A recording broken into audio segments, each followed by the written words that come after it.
का केलास रे? आता जे कडवं आहे त्याच्या मागचा अर्थ तुला माहित आहे? हे कडवं का लिहिलंय? नाही रे.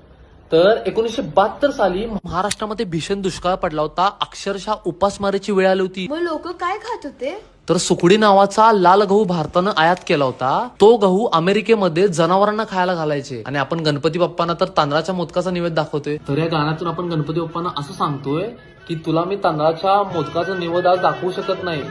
जो काही निवेद दाखवतोय तू स्वीकार कर आणि हे जे संकट आपल्यावर आलेलं आहे ते लवकरात लवकर तू दूर कर. आता हे तू कडवं ऐकलं आणि आता तुला त्याचा अर्थ पण कळेल. नाव काढून पोतांदुळाचे केले मोदक लाल गव्हाचे, हाल ओळख साऱ्या घराचे, दिन येतील कारे सुखाचे, सेवा जाणून गोड मानून द्यावा आशीर्वाद आता.